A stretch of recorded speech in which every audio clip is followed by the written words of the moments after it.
Hi guys, today we're going to be making a witch doctor, and you might be like, that seems an odd choice as there's already two Hexbug witch doctors that exist already, but I love the most recent version of witch doctor. I think it's such a cool robot, and there is some subtle differences between the two. We've got this here. My plan here is kind of give it a repaint, I think, because I think the green's kind of off on here. It's like a weird kind of like deep kind of almost bluey green, so I'm going to change that. Also the discs, so we've got these kind of two little mini discs here. Looking at the original Witch Doctor toy, we've got these ones. So fortunately, just because I've taken apart so many of these things, I've got a couple of spares. So I'm going to try and drop them all over the floor. So I'm going to try and put those together and make a kind of custom spinner. Hopefully it will kind of still fit in the space there. I might have to cut some stuff back or whatever. And then, yeah, just do kind of a few little changes here and there just to make it look like the most recent incarnation of Witch Doctor, because I think it's such a gorgeous robot that I think it needs it. Okay, update, right. So I've drilled a sort of bigger hole through here so the axle fits through both of the Mark 1 Witch Doctor spinner skulls, and then they can all fit kind of nicely together. I did sort of cut this one up because I was hoping it would just slot in there, but the hole is literally only in the end bit, so that's kind of a useless empty barrel. So I'm hoping this sort of block of plastic that I had lying around will suffice. I've drilled that hole all the way through there well, so hopefully that should all be pretty parallel, and that's being stuck on with super erudite amazing mega glue. Not entirely sure that's the exact name of it, but you know, you get a point. So that's going to be sat there drying. I'm repainting the body here, and also the wheels. I've just put a little, well, say repainting, putting on some primer as I've done that. I've taken these wheels from an old Witch Doctor because I thought that's actually quite a good way. If you cut them off here, they actually mount quite nicely, I think, inside the Mark 2 Witch Doctor body. So that's a good way to get kind of bigger wheels there using just the old bigger Witch Doctor wheels. So I'm pleased with this. So due to the fact that the kind of ribcage has got this excellent kind of speckled, crackled detail on it, which was, yeah, amazing bit of detail to put on the toy, to be honest, especially when it's just all in white and you can't really see it that well. But putting the green paint over it and then wiping it off straight away has kind of left that pattern on there really nicely, which is exactly what we want. So there you go, that's the rib cage kind of does itself, nice and easy. Right, so that's the rib cage. So what I've done there, it was looking a bit too green, so I've just sanded it down a little bit just to take off that sort of top layer. Really pleased with how that looks. This is a crimp and a little bit of rubber, like a little O-ring, which I've cut in half.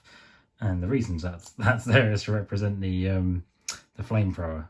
So obviously there won't be any flames coming out of it, but just all that extra detail is the main thing. And I've sort of chromed up the little pin and a little bit of black around there. Again, just because looking at pictures, that's what the real one looks like.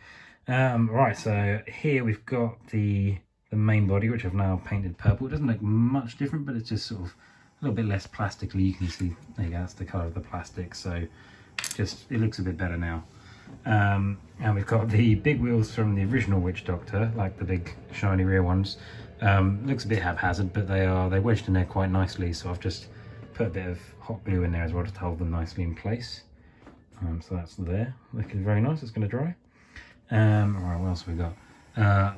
The back panel was painting beautifully, and then I dropped it and it went all over the place, so that looks, it's a bit rough at the moment. Obviously I'm going to give it another layer, see what it looks like, but if not, I've got another backup panel from a previous one I've owned, so that's okay.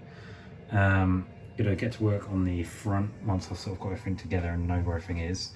And then, yeah, this is still drying here, so all I can do is leave that now for 24 hours or so and see what that feels like afterwards. Right, so I've let it dry overnight. I've had to sort of run the drill sort of through it just to sort of perfectly align it. But now they spin really well on the, well, I can't really do it with one hand. Get another tripod pull. These spin really well on the axle. So the issue I found here was, this is before I did this, when I started doing this yesterday. If you sit this where the original one sat, in that little sort of hollow there, it spins back and fouls all this stuff, and there's way too much stuff to cut away. You got the on-off switch, all this stuff. However, if you move it forward and rest it here, it spins very nicely there without hitting anything. So what I've done, I've hollowed out a tiny little bit, I don't know if you can see that there, of the underside there. Oh, come on, focus, there we go, just to hold the pin in, or pins either side. So hopefully that will hold quite well. I might have to use a different belt or some sort of rubber band or something like that, but we'll have a look at that and see what it does. But overall, I'm really pleased with how that kind of sits in there. I'm a little bit worried that the big wheel at the back is gonna push that kind of down into the floor a little bit. But again, as always with these, not gonna plan it, just gonna cross that bridge when we come to it. After a second layer of paint, the back panel is looking a lot nicer. Yeah, I've just put a sort of rough version approximation of the decals I found from a picture of the back. And the discs, I've painted them up in primer, I've painted them in white. Then I've put kind of that dash of green that goes through the middle. And I'm just sort of hand drawing on the things. I'm not entirely sure about them currently, but you know, I can always perfect it on the other side. So we'll see how these turn out. Okay, heads up, it's self-trumpet blowing time. I am so pleased with the way this looks. I think, so this side, I think I did the teeth a little bit small, sort of maybe didn't do enough outlines and stuff. But the way this side's come out, I don't know, I think it looks fantastic. Very much like the real one. So what I'm going to do now is obviously paint that middle bit, the sort of chrome. I've got this brush here, which is almost, there we go, the perfect width, but it's a bit thick. I'm actually going to trim some bristles off of that either side, so I can try and get an exact like little strip of chrome paint in the middle there. I'm aware that's quite risky with all the nice stuff done, but you know, it's kind of hidden away in the middle there, so hopefully it will just hopefully it won't look too bad even if I go over the edge a little bit. Okay, so we've got it in place. As we can see, that disc is actually a bit warped, not the best. I really struggled kind of clamping that together without trying to get glue on the drill bit, which I was using to keep it all together. So that's not great.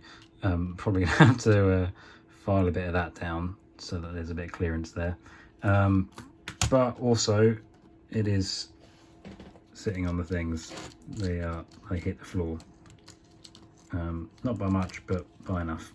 So I don't know, maybe take it apart and see if we can position these wheels higher up. So they've still got the big wheels there, but they're the axles positioned higher. Okay, it's taken a little bit of tweaking. I've packed out these so the axle sits a lot higher, so generally the whole robot's a bit flatter. And I've sanded out this bit here, you can probably just see that there, to make a sort of channel because I've misaligned that. But that's sort of free now, and it was hitting the floor, so I've used self-amalgamating tape to make these wheels a bit bigger, but hopefully they should still have the grip. So yeah, hang on a sec if I just there we go, it's looking pretty good. It takes a little second or two to spin up, and just because of the extra weight and probably because the belt's a little bit stretched, but yeah, pretty good. Okay, so now I'm working on those front panels. Again, they're quite different from the Series 2 or the predecessor. So what I found is Hexbug provide again. These are some little covers that go on. They do like a Hexbug kind of football robot thing, which I bought a while ago. I haven't really found it useful yet. But these little covers have got a really nice... I've got a really nice kind of bend, a nice smooth curve there, because Witch Doctor's got this kind of nice smooth curve. It's not a jutting angle, as it were. It's just a nice smooth transition. So I've cut up a few of those to sort of the approximate size and shape, drawn around them, and then added the kind of rounded edges there, which I need. And I can do the detail on here on the front. Okay, so the panels are on. Just letting the glue dry. Sort of wedged them in there with a load of other stuff. Doesn't look very neat underneath, but sort of does what it does. But I think it really brings it together. I was sort of thinking, yeah, this looks okay for a lot of this build. But I'm really liking this. I think it really differentiates it from the other versions. And here we are, all finished and together. I'm very pleased with this. Obviously, it's sort of made from a previous version of the same robot, so you'd think there wouldn't be that much involved, but it's actually taken forever doing this one. And there's been loads of little tiny nuances which have just kind of made it a little bit difficult. But overall, really pleased with how it's all looking. and including the little flamethrower bit on top, just like that extra attention to detail, I don't know. And yeah, obviously the, there you go, you can just about see it, the crackling-y kind of green effect on the ribcage. Anyway, yes, without further ado, let's give it a test drive, because technically it is slightly different.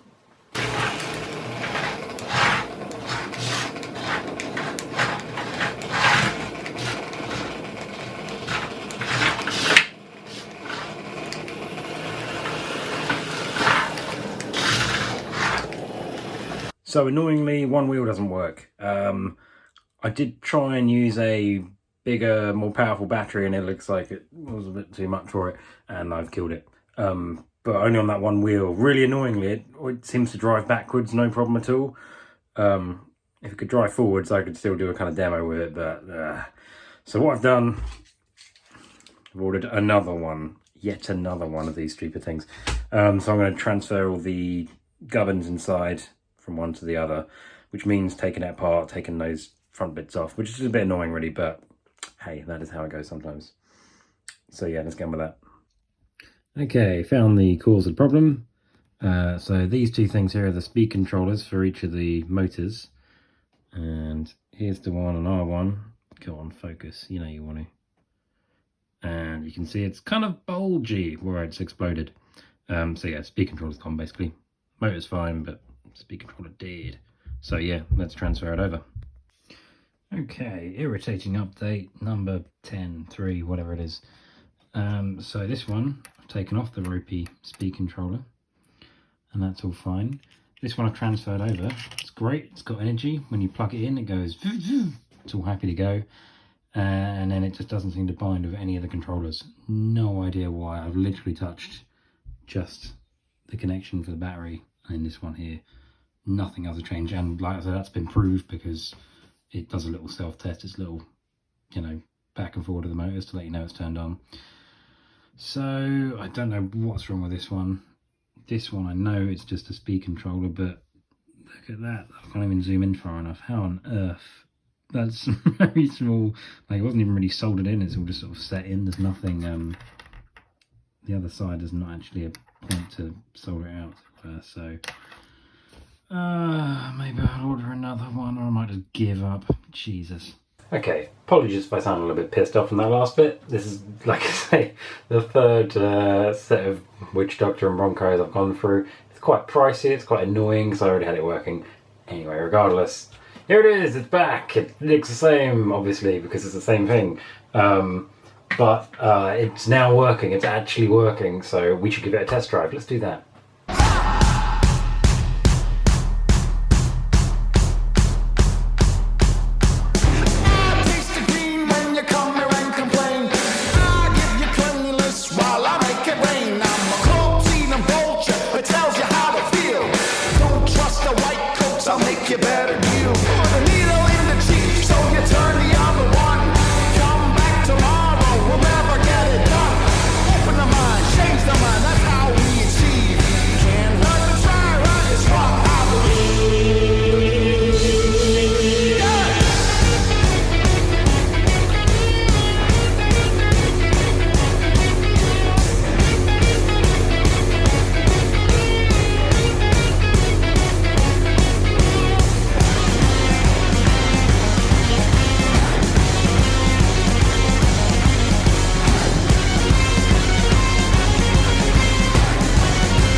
Witch Doctor, Witch Doctor, Witch Doctor, Witch Doctor.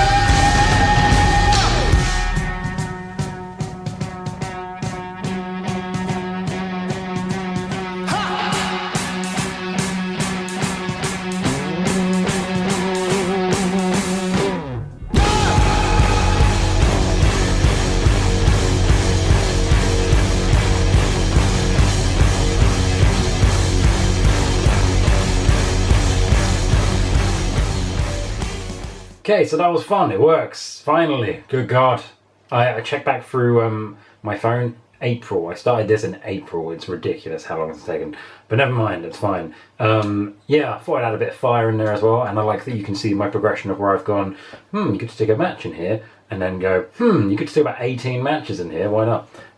So yeah, it's got it's a little bit singed now up at the top, but never mind. Anyway, let me know if you enjoyed this video with a comment below or whatever. I've never asked for comments before, I don't know why I've done that. I like reading them. Anyway, yeah, hope you enjoyed it. Thanks a lot. See you in the next video. Cheerio.